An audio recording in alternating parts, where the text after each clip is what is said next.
Welcome to Flyover Conservative Podcast with David and Stacy Whited, where we break down current events and examine culture through the lens of conservative Christian values. You know, when we're out and about meeting people, live events or different things, I'm always so encouraged by the richness of our country, the different skills that people, bring to the table, and then the different ways that people can say, hey, this is kind of what I do or what I have to offer. And they bring that, to the table. And it's like, wow, that's powerful. I would have no idea how to do that. Like, you were made to do this specific thing. And so you meet some really amazing folks. And if you turn off your TV and you get out of your house, and especially turn off the news, but get out of your house and you're actually out there with real humans, there's some great people in this country. And for some of you, this is going to be kind of encouraging because there's some really great younger people and talented. And the older I get, the more younger people there are. They just kind of keep the number. We just keep getting older. They keep getting younger. That number multiplies by the day. And we're excited to introduce you to one right now. Fine Art by Jessica Louise Wright. Yay! Thank you guys so much for having me. I'm excited. We are so excited for you to join us on the show today. So we met you several months ago. I think it was like August of 2022, something like that. And you actually came up to us, talked to us about your art, and then you ended up mailing a picture of us to us that you had drawn, which was absolutely incredible. We were blown away. You are so talented. Thank you so much. I love using my art as a thank you to those who have continually fought for this country and the kingdom of God, such as yourselves, and have encouraged me to do so as well. So I love it because I think you drew me a little thinner than I really am, and so I think that's a win. If you have artistic license, you used it for a good cause. So we appreciate that. But let's back up a little bit on this process. Art. You grew up with different kinds of art, and how did that get involved? Then how did you turn it into like a patriot art skill? Where it's actually making a difference, getting out a message. It's fascinating. Tell us your story about college, because I think that'll be really fascinating for people. Yeah, so in college is really when I came to know the love of Jesus in all of its fullness. He delivered me from the demonic forces attempting to lead me astray from his path, and he removed the worldly desires from my heart. And so as my relationship with God progressed, I began incorporating my beliefs into my artwork as a means of bringing glory to his name and sharing my newfound joy with the people around me. I never meant to create anything as a means of harming others or offending others. I just wanted to use my art as a thank you to God who gave me the gift of art, and to use the work of my hands to bring glory to God who gave me these hands. And it was my desire to really allow the Holy Spirit to work through me and allow the rivers of God's unfailing love and goodness to just flow through me and onto the lives of others who came in contact with my work. Unfortunately, it didn't take long before I began receiving a lot of pushback from my professors. Once I started putting the Word of God on display through my work, the chair of the department at the time sat me down and told me that 98% of the professors did not want to accept me into the program in the first place because of my Christian-based work. It was relayed to me that the only reason I was sitting in that room in the first place was because I had strong technical skills as an artist and I had a 4.0. Whoa. So Judy Garland said, "Become so good they can't ignore you." True. And I think that's you.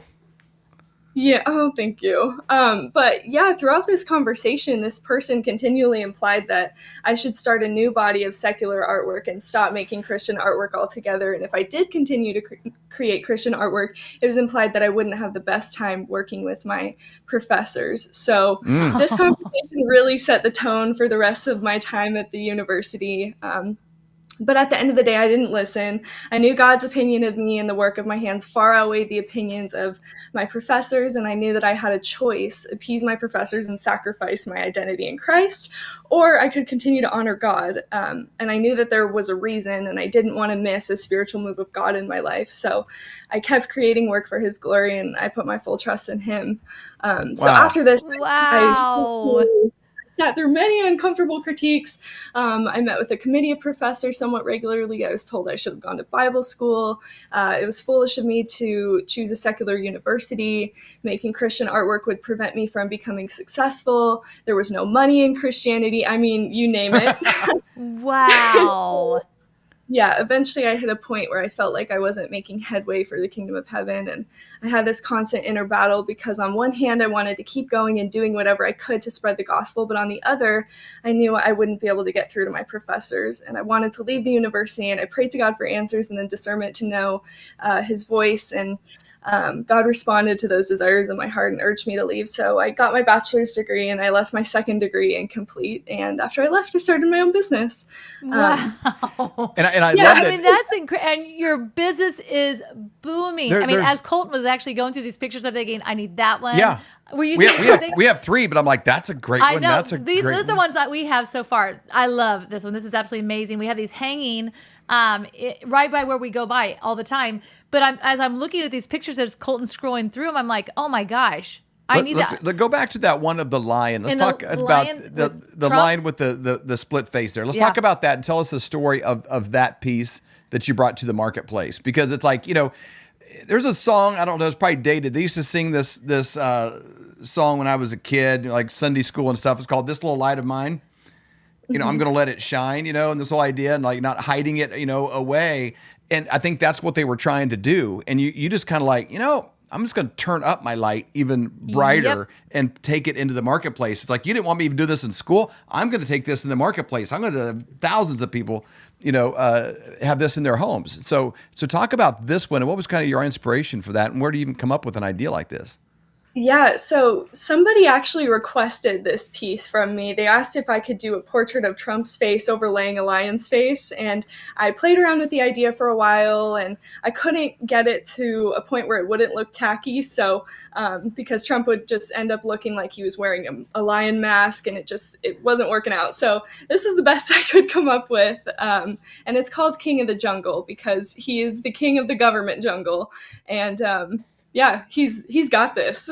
It's a great picture. I catch myself sometimes just staring at it. It's because it's like, again, if you have the only thing less than my drawing capability would be my dancing capability, like on the scale of like things I stink at, so for me, it's almost like magical. To how could you possibly draw something that looks like something, and then where you start to blend things like that, where it's multiple meanings and layers of drawings within one. And that's you had the such flag a gift in there. I mean, that is absolutely incredible. Thank you so much. I really appreciate that. And it took a while for me to get to that point where I was just completely unapologetically myself through my artwork. And where I am as an artist today is really a testament to God's love. I was always the quiet kid growing up. I've always been an introvert, always struggled with anxiety to rather unbearable extents. And so for God to look at little old me and say, hey, I know what you're struggling with, but I'm going to use you. Your life will serve a higher purpose. And the ways you overcome your struggles in my name will be a testament to my faithfulness. Wow. That really or my heart. And so the thing is, God sees everybody and everybody has higher purpose. And what a blessing that is to know that every single person, no matter where you come from or where you are in life, what you struggle with, every single person can make a positive impact for the kingdom of heaven. I just think that's so beautiful. So now I'm making patriotic, God glorifying artwork, and I'm not sorry about it. We're heading into Christmas. This is a good time for people to find something unique, because after a little while, it's like, Dad needs another tie. Dad doesn't even wear ties anymore. Right, exactly. He doesn't need another bottle of like Brut by Fabergé or anything like that. It's like, I need something unique. Go to the one of Trump on his knee. I'd like to hear your take on that and kind of what that means to you. If we could bring that one back up. Yeah, so this piece is called One Nation Under God, and it depicts Trump praying. And to me, this piece serves as a testament to the faithfulness of God, because even in some of our darkest times as a nation, God has never given up on us, and he never will. And this country was built on God, and the key to reviving this country is bringing God back. So I firmly believe that Trump will do that when he's president, and he will be president. That ties into the prophetic words. It sure does. That I want to make sure people are clear. It's not like when you kind of go back to that picture, if you can kind of keep that up there a minute, of Trump on his knee, because some people say, you're trying to make a God out of Trump and this kind of stuff. It's like, no, we need a leader that doesn't answer to man, but fully is surrendered, humbly on his knee, submitting his ego and his agenda to God, filled with the Holy Spirit and the Kim Clement prophecies. There's so much about that happening. And I don't want Trump to have a second term because he's super cool or because I think he's talented.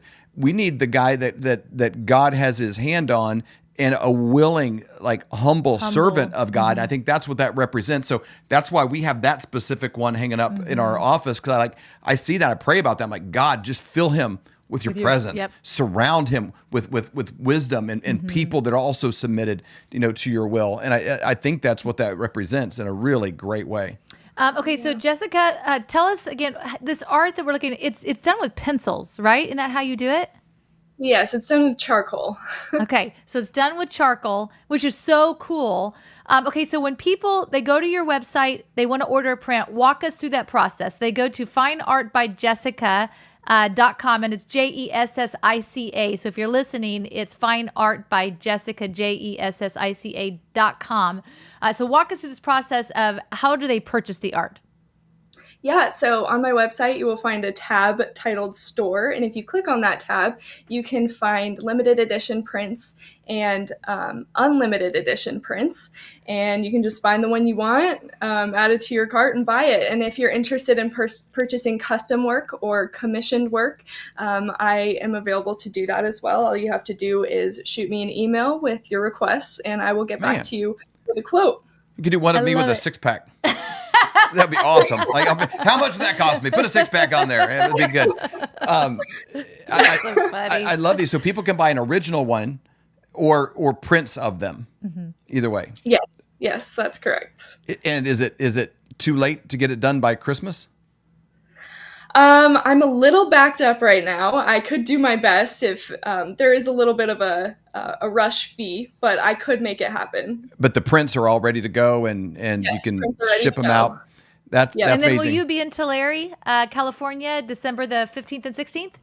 Yes, I will. So come find me. That is great. You get to meet her in person as well. So, amazing family. I also want to highlight that you guys do a lot together with your family. Your mom is with you.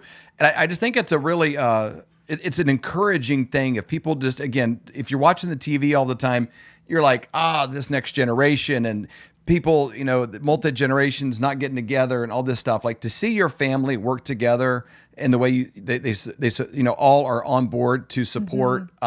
It's a beautiful thing to see. And it's so encouraging, that there's also a lot more just like you that love God, love our country, and are actually doing something productive.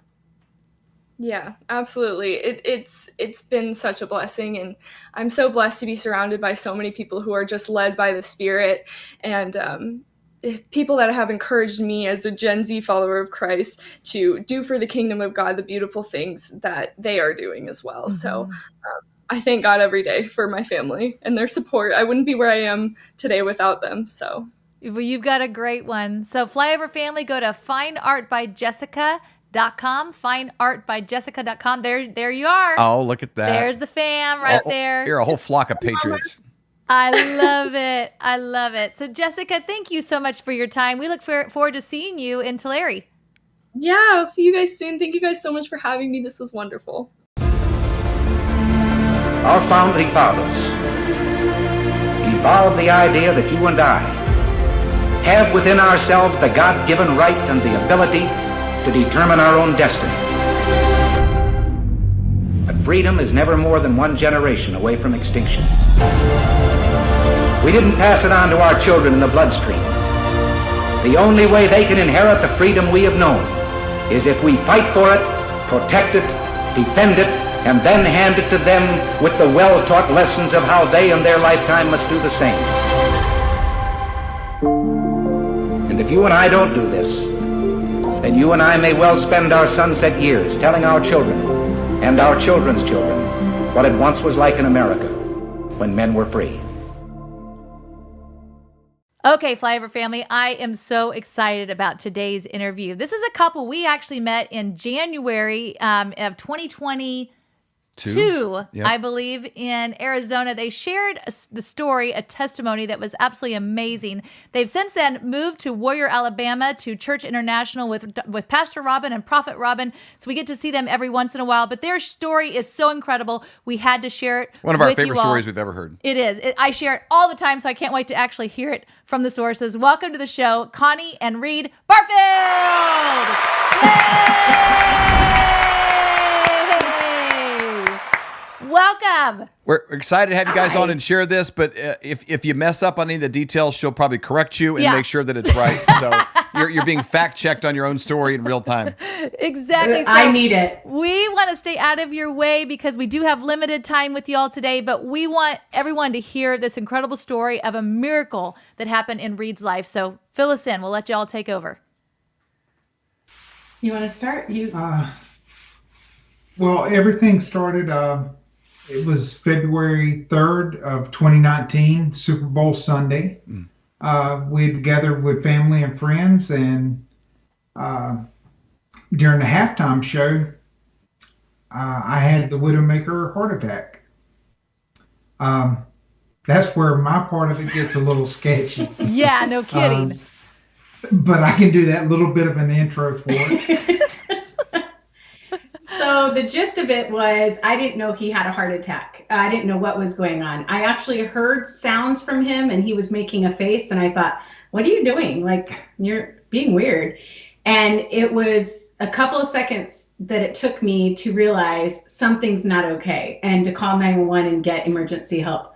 And from there, it was just a blur. I saw things, I heard things a wife is not supposed to witness, or any human probably. And I couldn't tell you how long they worked on him in our home. He eventually was transported to the hospital, and I still had no clue it was a heart attack. I didn't know what happened. And then when we got to the hospital, they took him into a room, and I remember telling my son, don't let me go anywhere by myself, like in a room by myself, because I've experienced that in another story, part of my testimony. But I knew I didn't want to be alone. And I also knew I needed to be in worship. And I kept requesting everybody, put on worship music, put on worship music. It was a Sunday, and I said, we played a song at church today. Anyways, I just needed to sit in my father's lap. Had no clue for, I don't even know, it feels like forever, before they let us go see him, his daughter and I.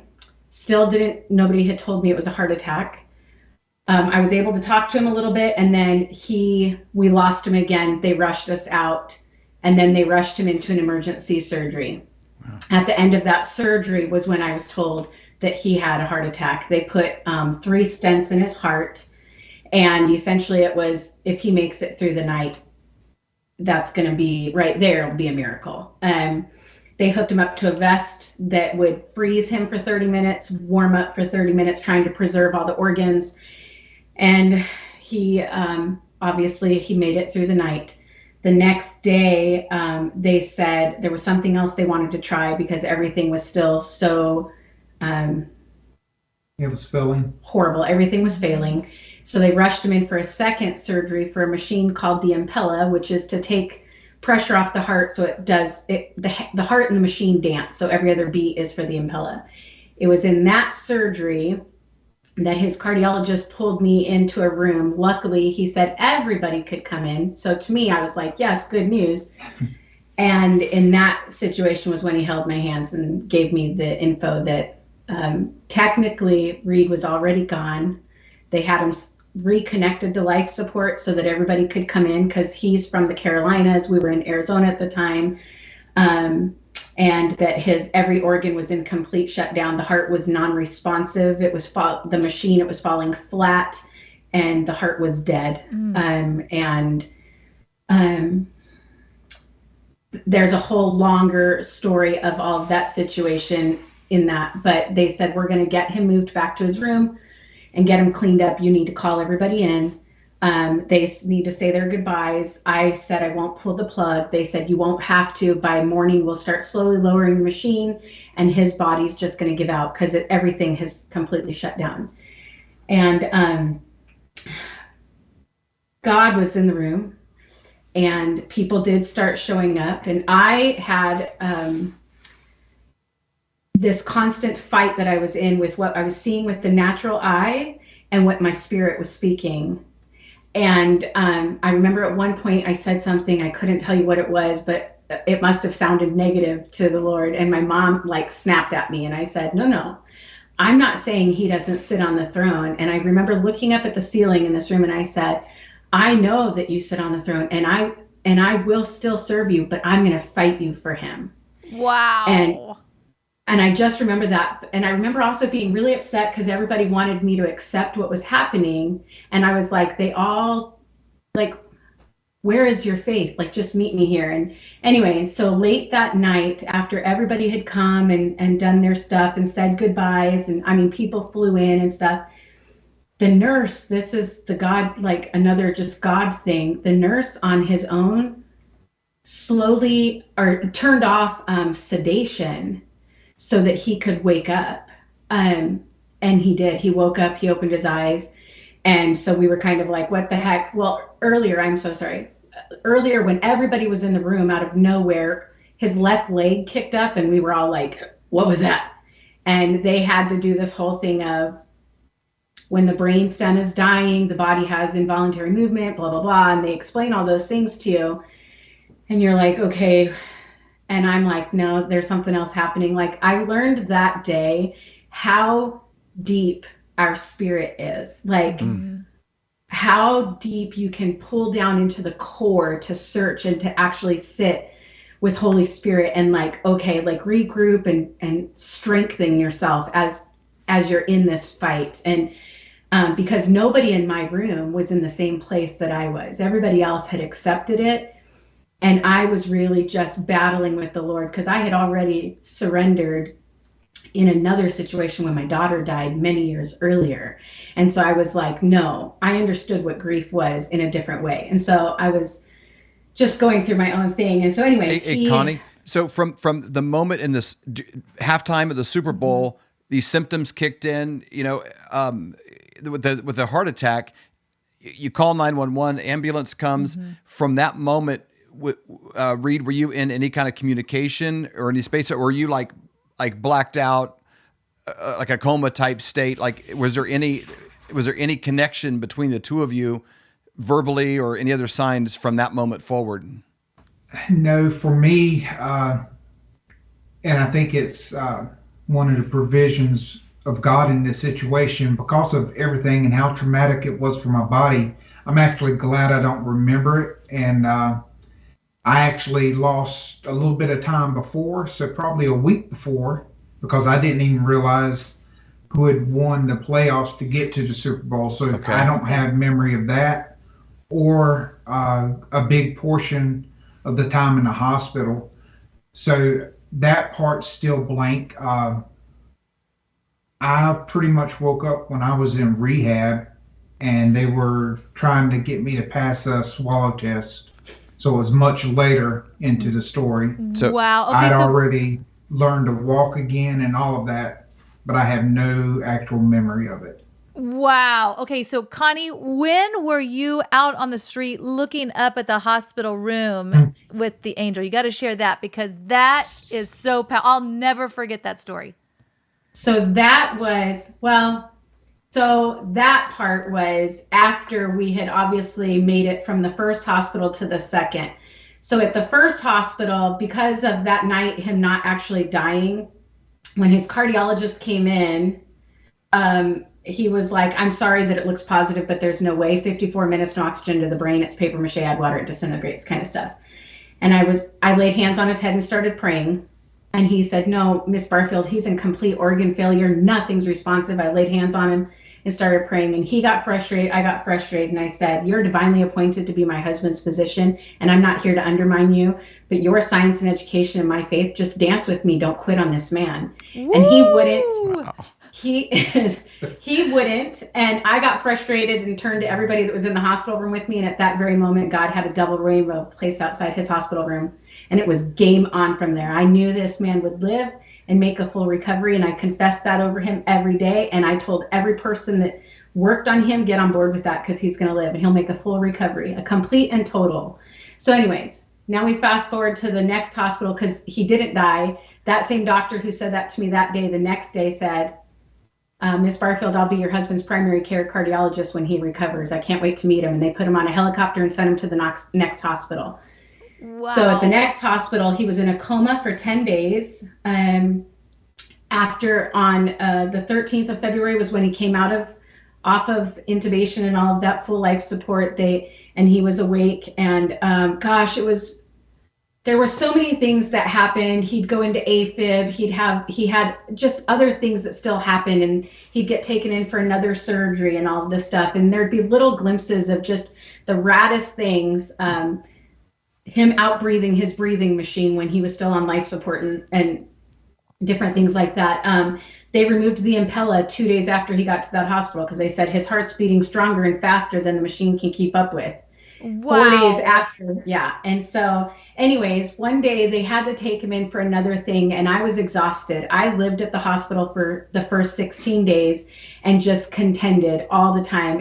And I would pray with him every day, even while he was in a coma. We would do worship songs every day. And then I made sure that worship music just flooded his room at all times. And I never allowed anybody to talk to him, especially while he was in a coma, like he was a body in a bed. I would introduce him formally to every person and make sure that they knew that this was my husband that they were talking to. And I had one of my most amazing girlfriends. She was I called her my worship leader. She didn't care what time it was. She didn't care if she was invited in. She would just, as God would put stuff on her, she would send me stuff, and she would feed me songs to add to our playlist. And she had sent the Raise a Hallelujah.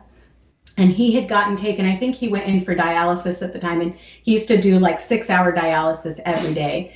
And I went outside and I was marching up and down the street because I was just so exhausted. You know, when you're so exhausted, you can't even get full breath to just even speak. And I had my earbuds in, and I just was playing that song over and over and walking up and down the sidewalk along the hospital and just weeping and contending for him. And I had said to the Lord, like, don't take him from me. You know, we just got him, and it seems like one thing after another, but I believe you and I trust you. I know you're doing something here. But I felt so alone. And I remember praying over his wing of the hospital. And as I turned to look at it, as far as the eye can see from the ground all the way up, and I can still right now visually see it. It's that strong of an image.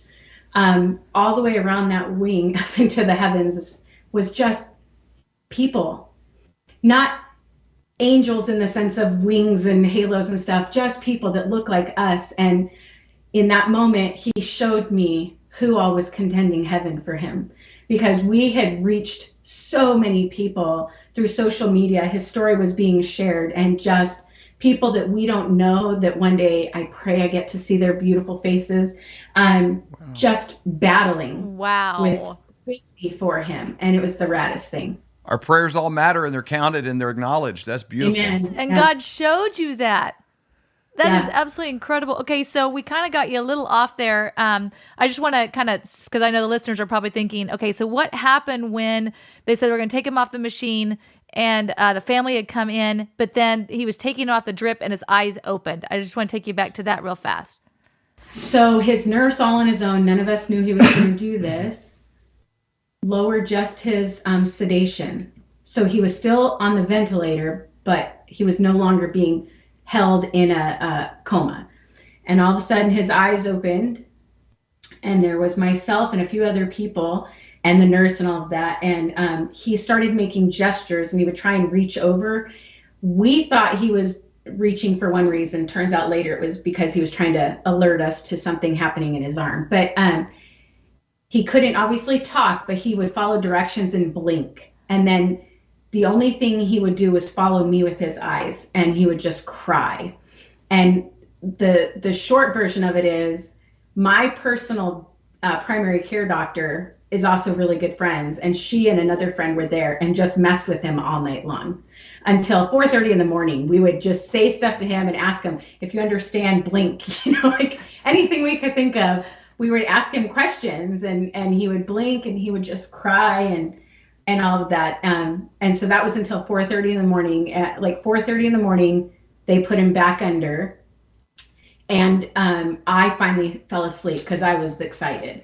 And an angel came into my room and whispered in my ear that I needed to immediately tell a doctor when they walked in to take the DNR out of his file. Because the day before, when the doctor said he's gone, I don't recall it, but I trust his doctor. I said, let it, like, don't try anything more type of thing. I don't know why I would say that because I was contending for him, but I was notified that that was in his file and I didn't know that it was there. And so she said, this angel said, take that, tell them, you have to verbally tell them, get that out of there. So I did. So they removed it because there was a DNR suddenly put in his thing. Then that's when his doctor came in and said, I'm sorry, I heard it was an eventful night. And I'm like ready to like, dance kind of thing. And he's like, no, I can't explain what happened, but it's impossible. There's no way. And that was when we went into that back and forth, and then the rainbow appeared. Wow. Okay. So we're on limited time, so I want to kind of fast forward a little bit to what's going on right now, because since that I've said you were in Arizona, you moved to Alabama and had to get new physicians when you moved there. And another miracle has happened since you've been there, kind of what they discovered when you went to this new physician. Well, just a lot of things. They're wanting to do a case study with UAB and the VA, just looking at everything. And when we got the call back from the cardiologist the first time, he was telling us this, and then he called back a couple days later. Well, after the CT and stress test.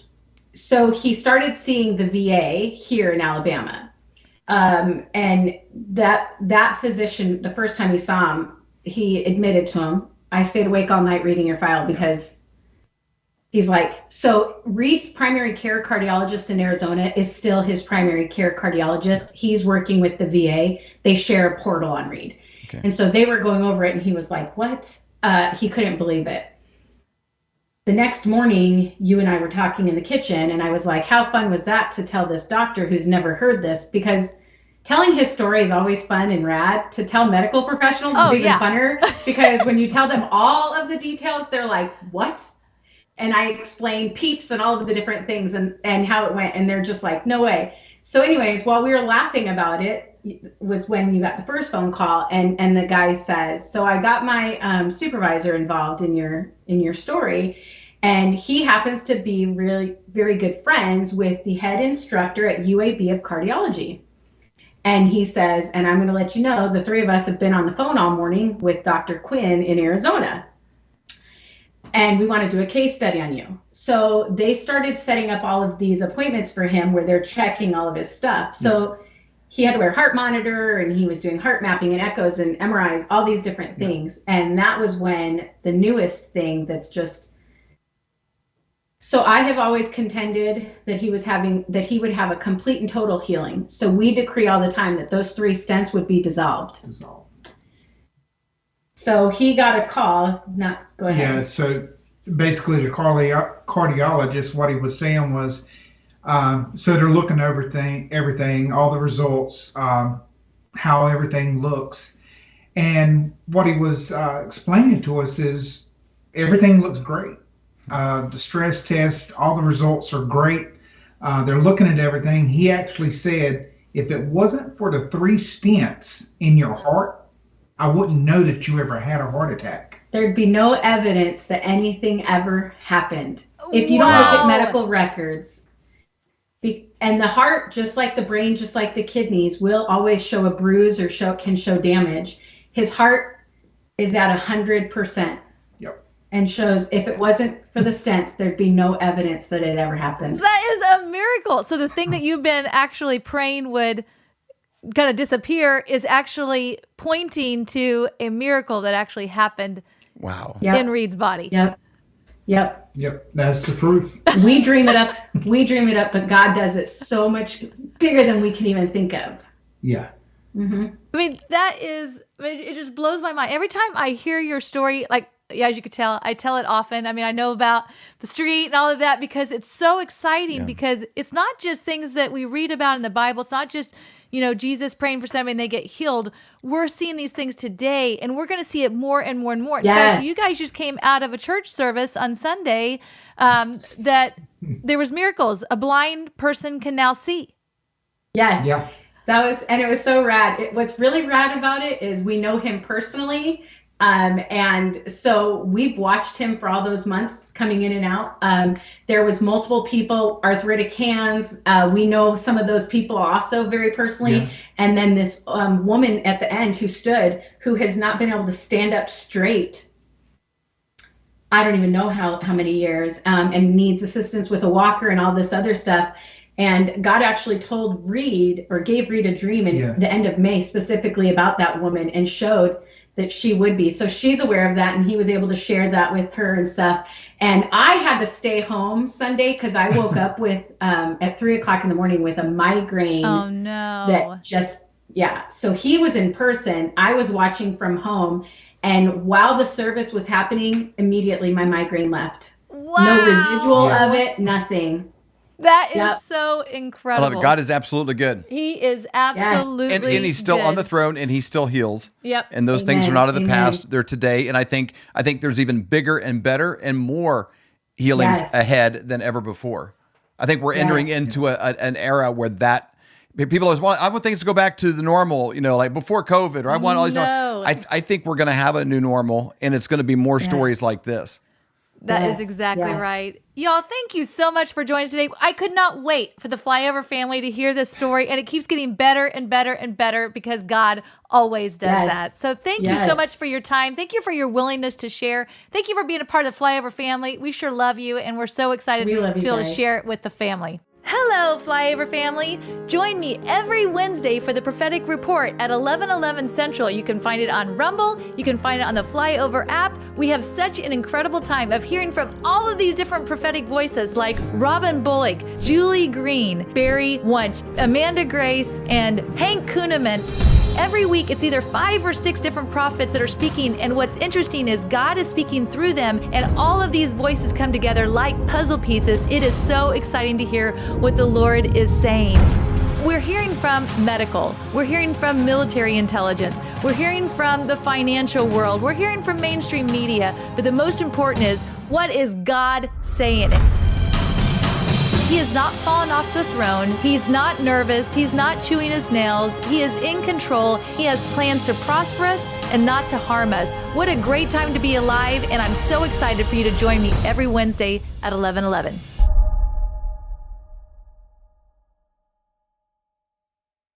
All right, let's get our stuff together here. Hi, I'm David Whited.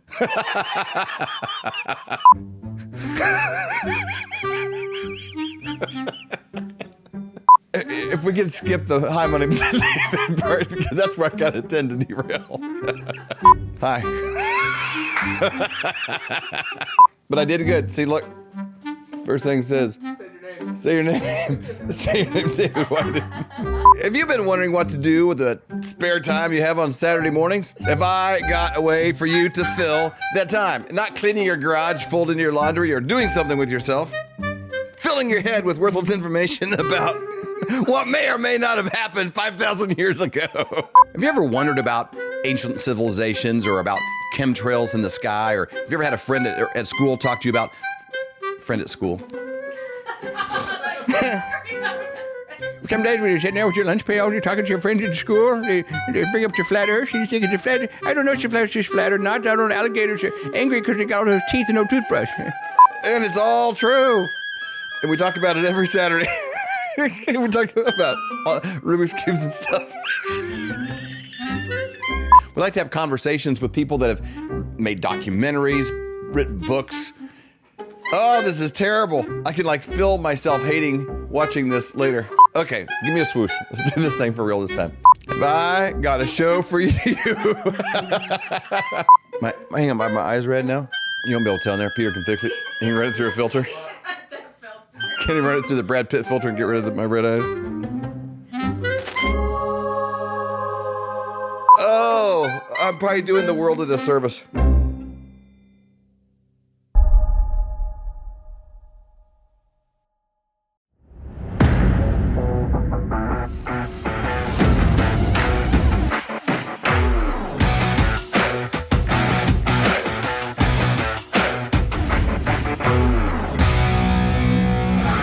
You need today? Yeah. Great. Okay. Oh, God. Everything okay, ma'am? It's just that you've only scanned a few items and it's already $60. I'm so scared. Okay, I'm a trained professional, ma'am. I've scanned a lot of groceries. I need you to stay with me. I need you to take a deep breath. We're about to do the cheese. Oh, my God. Don't look up there. It only makes it worse. Keep your eyes on me, okay? Can't you just scan something less expensive? Now brace yourself. I'm about to do the mixed nuts. Oh, my God. I'm going to pass out. Okay, bite down on this, Patricia. Get ready. I'm going to do the cured meats. Oh, no, stop. I can't do this anymore. It's too late. There's a line behind you, okay? You're locked in. Son of Okay, a- your total's $257.84. Oh, no. You got to dig deep. This is the hardest part. Patricia, it's time to pay. All jokes aside, this is incredibly good. 2001, this all would cost in Southern California $81. Let's go see how much it costs right now, today in 2023. Chip, Oreos, bread, excuse me. So I got 3 bags of Lay's, 3 gallons of Horizon whole milk, 2 12-packs of sodas, 2 packs of Oreos, Cocoa Pebbles, 3 pints of orange juice Tropicana, 3 packs of bacon, Wonder Bread, 3 of these, 4 cartons of eggs, and 2 DiGiorno's. Here's the other thing to keep in mind. There's also shrinkflation, so you're also getting less Oreos, less potato chips, everything smaller. Let's go see how much it costs right now, today in 2023. Here we go. Here's the final finale, $195, so it's 2.5 times more. They printed $10 trillion. What do you think that's going to do to the prices of every fixed commodity? Oh my goodness, what a hot mess. You know, we're going to talk about some things in the economy that really drill down to how does it impact, when I say regular people, me, you know, I don't have a jet. You probably don't have a private jet. You know, a lot of you are, you do things, you know, for a living.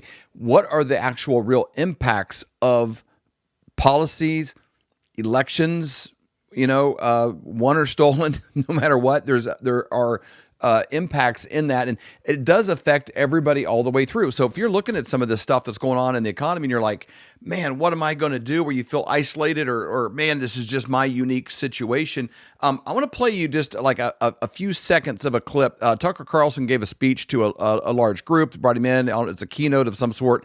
And I'm not leaving listening to the whole thing, but I watched the beginning, and I want to play you just his opening comment. And I think this will put some of the economics of our world in perspective, because everybody on every rung is kind of seeing some of the same things. This is pretty shocking. Let's check this out.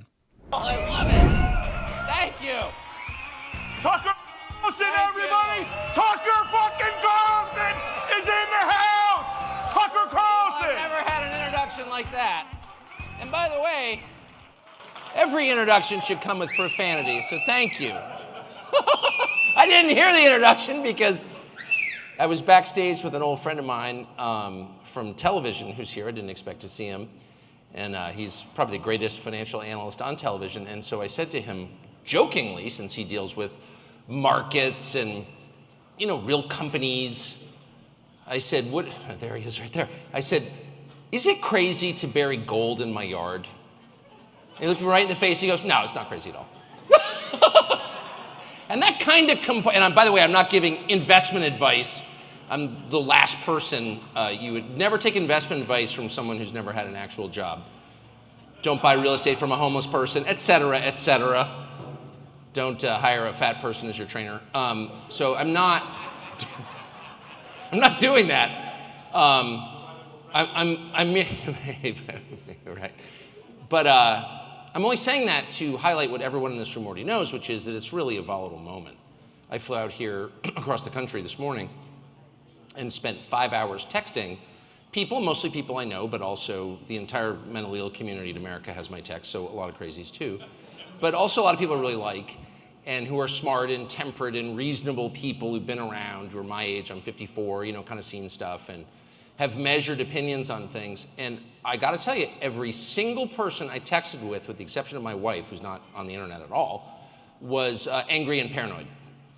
Seriously. And these are not crazy people, these are normal good people with like kids and stuff. So it kind of goes on, but it lets you know, hey, the things you're seeing, people at a lot of rungs of the ladder, different views, different positions, different different seats at the table, looking at what's going on, are kind of seeing, experiencing, and asking each other, what do we do? What's the next right thing to do? Well, he listed one piece of advice there. Don't take advice from people more messed up from you in that specific area. I think it's good to have advisors in marriage and advisors in finances and your health and so forth. When it comes to economics, I got a contact that has not one but two PhDs. That's who I get my advice from. We're going to break down some of these issues today with Dr. Kirk Elliott.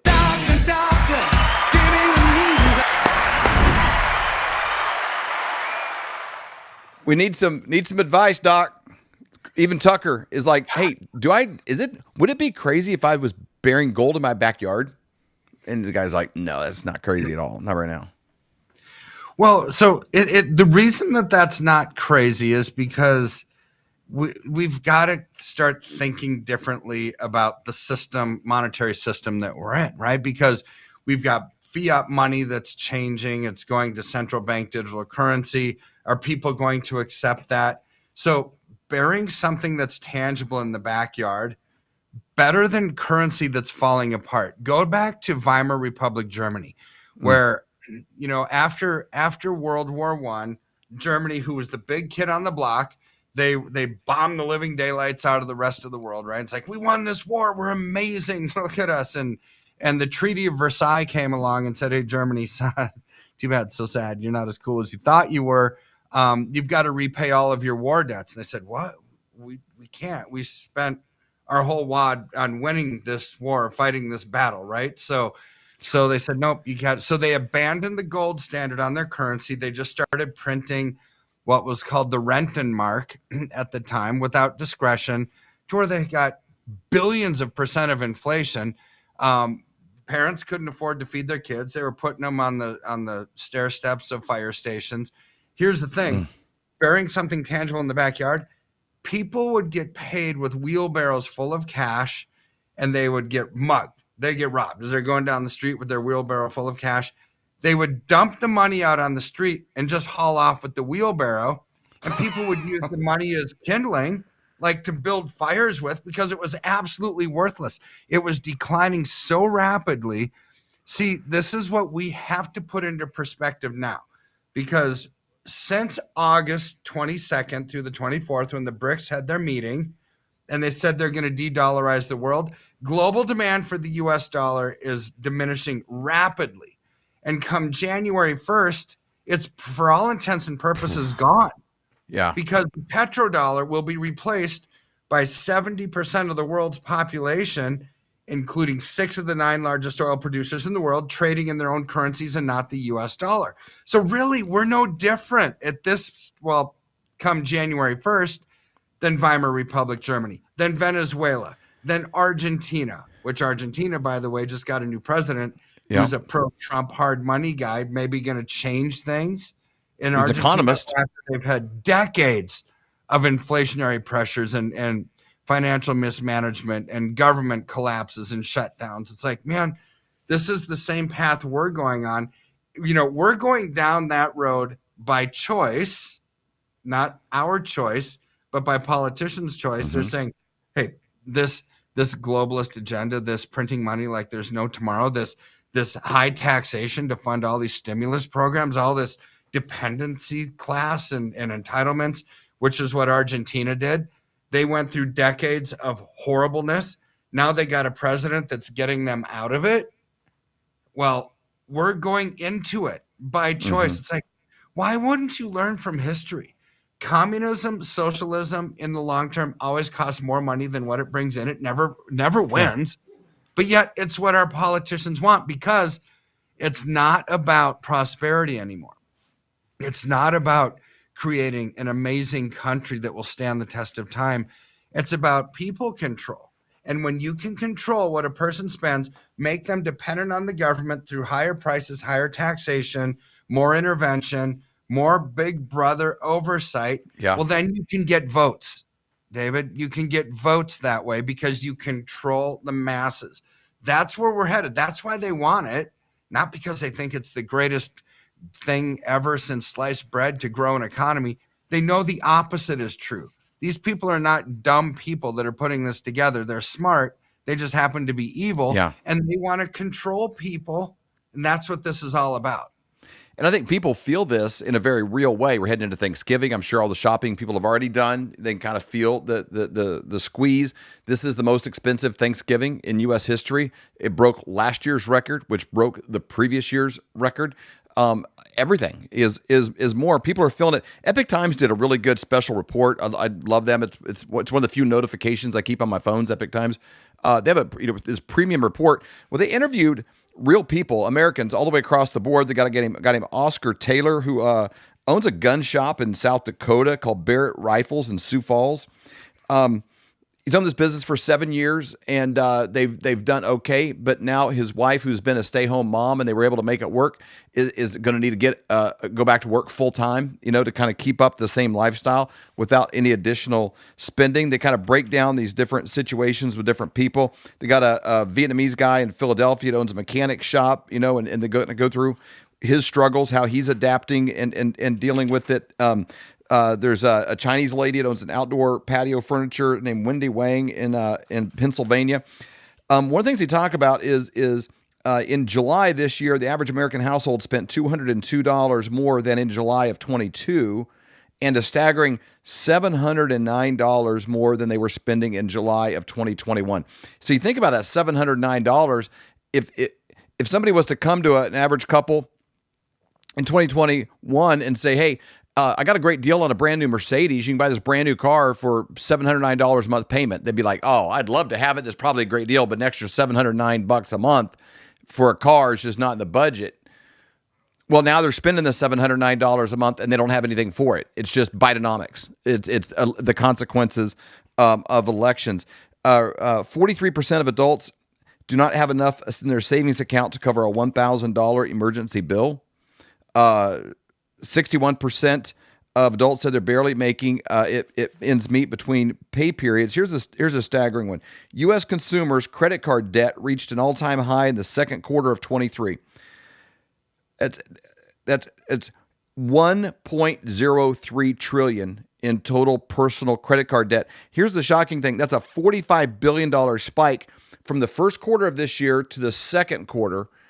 People are trying to pay off credit card balances, things like that. It didn't go down. It went up by $45 billion from quarter one to quarter two. Americans put additional money on their credit cards. So people are looking for answers, but it's not going to be found in the dollar. The dollar is what's slipping away and causing this. And so I think it's like they're trying to row a boat with a fishing net or something. It's just not, they're not going to be able to gain traction when this dollar has been intentionally destroyed. Like those two funny clips we played in the beginning, they're kind of funny, haha, because you get tired of crying. But people are experiencing that in real life. And I don't think paper money and fiat is going to be the answer. We've talked about this too many times. Well, it's true. I mean, credit cards started in the 1970s, maybe. Before then, there wasn't really credit cards. Amazing thing to think about.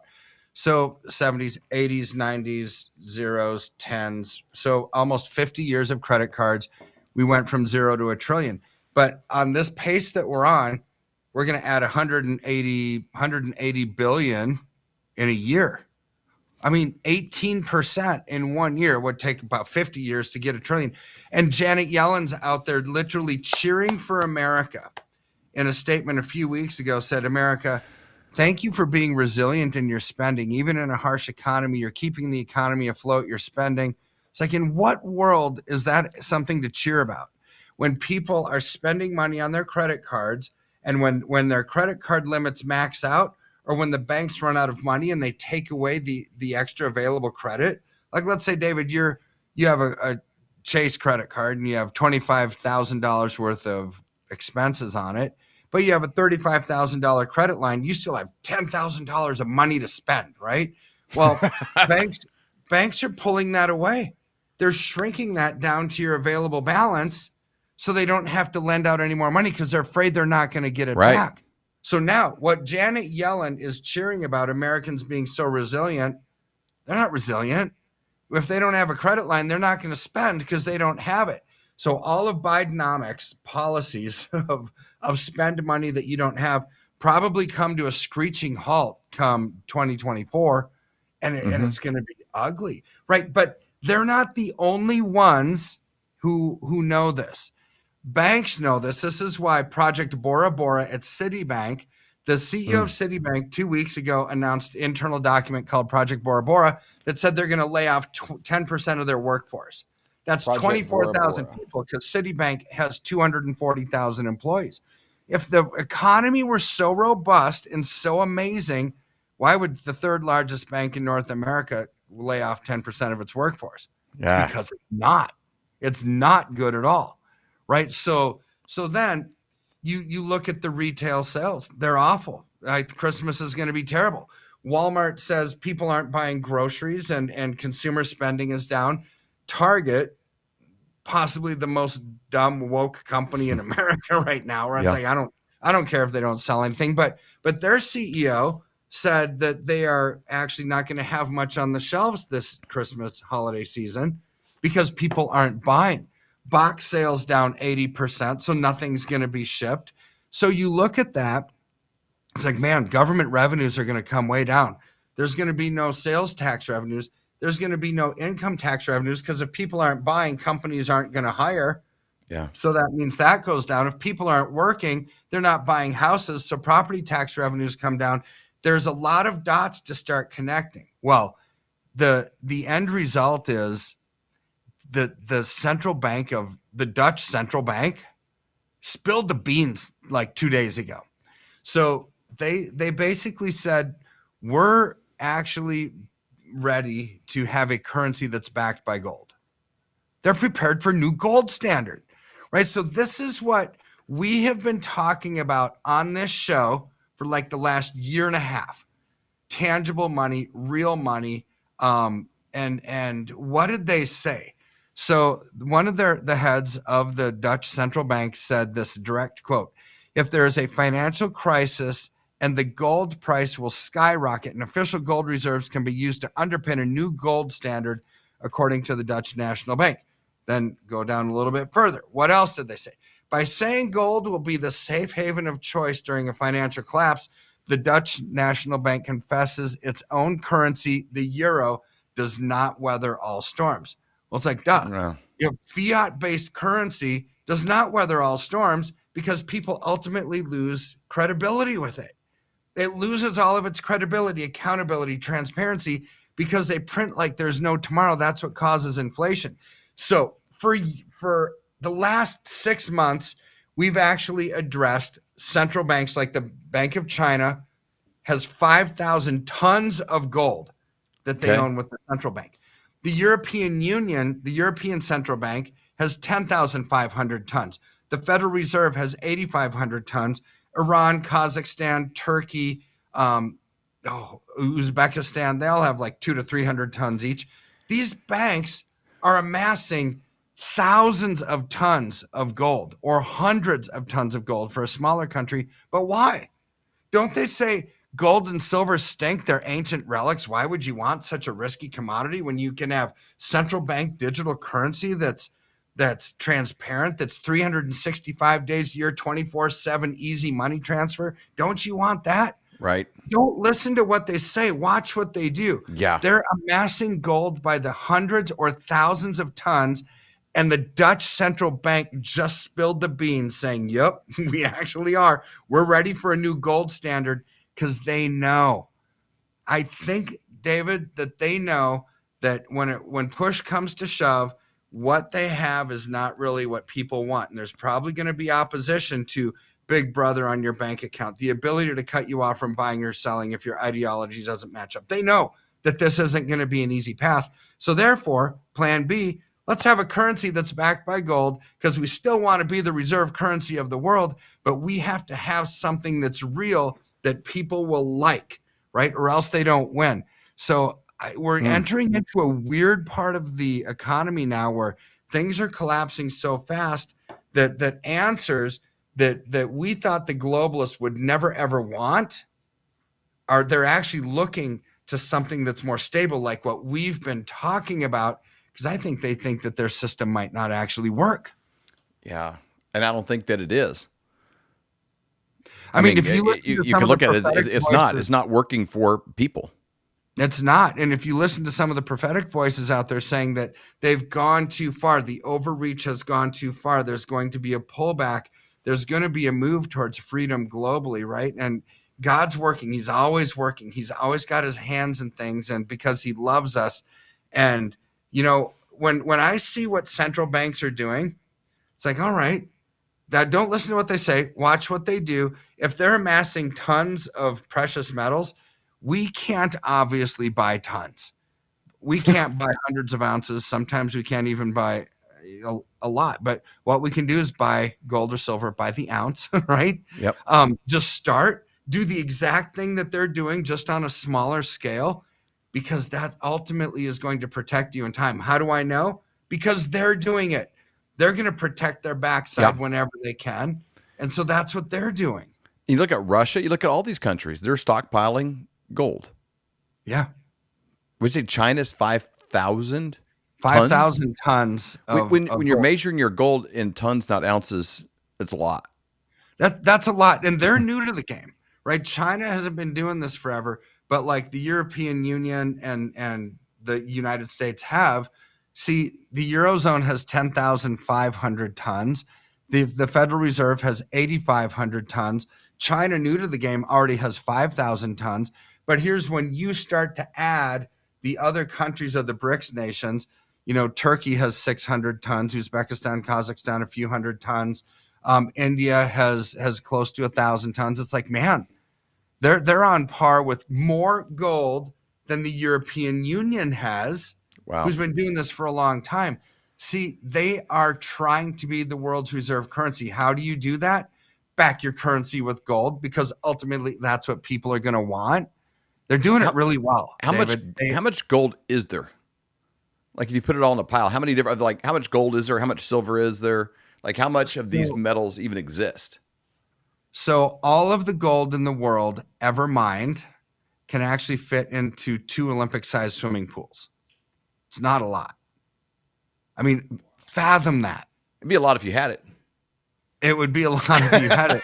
But there's this chart that I saw. It's really, really quite good. So if you look at this chart that shows, you know, a pictorial comparison, like aluminum is like the number one, you know, most tons of ore minted or mined in aluminum every year. And that's what you make cans out of, and aluminum is everywhere. And iron ore, you know, the top big one on there, even above that. I mean, that's huge, right? That's all steel comes from that, right? So then you scroll down and you scroll down, It's like, oh, wait, there's gold, right? I mean, it's on the bottom line. It's just this dinky little amount. And silver is not much bigger than that. Silver is what, 26,000 tons a year is what they mine. And gold is even less. So when you put that into perspective of all of those big things that are being mined, it's pretty rare. It's pretty scarce, which is why I think kings and kingdoms have fought after, have gone to war over gold. Solomon had all this gold, right? I mean, it's always been something that's been rare and scarce because it has value, because it's real. This is why kings and kingdoms fight over it, right? Yeah. And this is why monetary systems, even now, are talking about backing up their currency with gold to add stability and something that's real into a system that's absolutely broken. Okay, so what's the first move people can do? They give you a call. They go to flyovergold.com, and all that is this landing page we made to make it simple, because a lot of people screw up. Is it Kirk? Is it Kurt with a T? I don't remember what the deal was. Elliott, how many L's is that? It's very confusing, very stressful. And so Flyovergold.com, boom, everybody can do that. It just gets it gets them into your space. And so from there, they can watch videos. You got some PDFs they can download, but then they enter their information. My name's Bob, I live here. And then what happens? So then you'll talk to one of my amazing concierge team, which will ask you some questions, say, what are your dreams? What are your fears? What are your goals? Do you want income? Do you want growth? They'll match you up with the personality of one of my advising team. So because they want a good relationship, they want you to feel comfortable, right? So then our advisors will dig in a little bit deeper, go into your goals and what you want to put together, and we'll map out a strategy for success moving forward that'll stand the test of time. And then my team after that crosses the T's, dot the I's. You fill out 15 minutes of paperwork to move money. If it's an IRA, you just wire funds if it's non-IRA. And once the funds get here, we'll call you. And this is where our relationship begins, because I'll call you and say, hey, we got your funds and let's get you allocated into gold or silver. Let's store it. Let's ship it, whatever you're going to do. Not a wrong answer. But here's where people kind of mess up the flow, is they say, well, I've been listening to Dave Ramsey forever, and he says buy and hold stocks and bonds for the long term. That's the best thing. It's like, he's really good at getting out of debt. He's the best of the best. But that's not good investment advice. Why? Because nothing goes up forever. Nothing goes down forever. What I like to do is identify the factors that cause trends, inflation, unsustainable debt, and interest rates, taxes, and you allocate into that strength. Right now, that strength happens to be silver and gold because of the inflationary world that we're living in. So where our relationship begins is where it begins. And then we'll always let you know moving forward when it's time to buy, sell, reallocate, get out of Dodge, do whatever needs to be done to make sure you minimize your risk, maximize your return every step along the way. I love it. They can also give you guys a call, 720-605-3900, 720-605-3900, or go to flyovergold.com. Encourage you guys, do it today. It takes a bit to get in the queue, set the conversation. There's holidays going on, and it's kind of a crazy time of year. But we began this a couple of years ago of like a monthly allocation and like, what can we get rid of? And like we cut. I'd say I'll be transparent. It gets cold in Kansas City. I've wanted a hot tub for a long time. Do not have one. And I think any of those kind of expenses in my life right now, I'm like, no, I'm going into silver. Literally, if I got money for a hot tub, I got money for silver. If I got money for this extra thing or whatever, like we have looked at everything in our budget. What can we scale down on? What can we get rid of? Because it's all in on silver. I think we're heading, it's like Joseph in the Bible. There's a time to do something. And I think there's going to be a time of plenty, down the road as well. But it's not going to be plenty if people are holding on to things that are connected to a US dollar. And if you're in silver or something that has a stability to it, there will be a harvest time. And that's our framework as a family, Stacey and I personally, and most of our family, as well. And, I'd love that we have the relationship with you. I've known you for 25 years, more than that now. And you've literally never steered us wrong. My faith in you is such that if something were happening to me and I'm like, hey, I could call one person and he's in charge of everything that I have to take care of my family, I would trust you completely. And that's the kind of faith I have in you and your family. So I love the Flyover family. Whenever I'm at live events, people are like, man, I like Dr. Kirk so much. We've bought silver 5 or 6 times. They get out of their mind. It's not a one-time purchase. It's like, oh, right. Hey, we did this. We saved up. We had $2,000. Let's put that here. They do $500. They do whatever, but they're putting it together in a way that when this shift happens, they're there to capitalize on it. So I'm really thankful for this. I'm thankful that you're there to take care of people, and not just now, but as things move forward, because it is a relationship. Well, thank you. I mean, it's we don't take that lightly. It's a huge blessing. It's an honor to bless people. It's an honor to, our goal as a team, and I just had this team meeting the other day, is outserve everybody in your life, right? Wow. If you can outserve everybody in your life, you're going to win, and you're going to do exactly what God called and anointed and gifted you to do successfully. It's all about serving, and that's what we hope to do. We guys go flyovergold.com, 720-605-3900, 720-605-3900. Do it today. You'll be glad you did. Dr. Kirk, we'll see you next time. There's not one thing that you can buy at a grocery store today for $1. And it feels like a scary time, but it doesn't have to be scary for us. We may not be able to control the government or what they're doing with our spending or what happens with inflation, but we can control what we do. This is 1 ounce of silver, but you might have bought a 1 ounce silver that, you paid $80 for it because it had a picture of Elvis on it. It doesn't matter what's on it. This is worth the spot price of silver that day. And so it's important that you're buying silver and not stories. And number 2, that you're buying it from a broker that does not charge you a commission when you go to sell it. And so I know when I go to sell it, I don't want to pay a commission based on the increase. I only want to pay a commission based on the purchase of it that day. So when I go to sell it, all of that profit belongs to our family. We've known Kirk for over 25 years. His dad was a mentor of ours when we were first married. It's a family that I completely trust. For you to be able to connect with them, all you have to do is go to flyovergold.com. There's a place you can fill out your information. Someone from Dr. Kirk's team will give you a call to set up an appointment to help to answer your questions. It doesn't cost you any money whatsoever. Or you can call 720-605-3900. I am so glad that we did. Do it today. You'll be glad you did. We hope you've enjoyed this episode of the Flyover Conservatives podcast with David and Stacy Whited.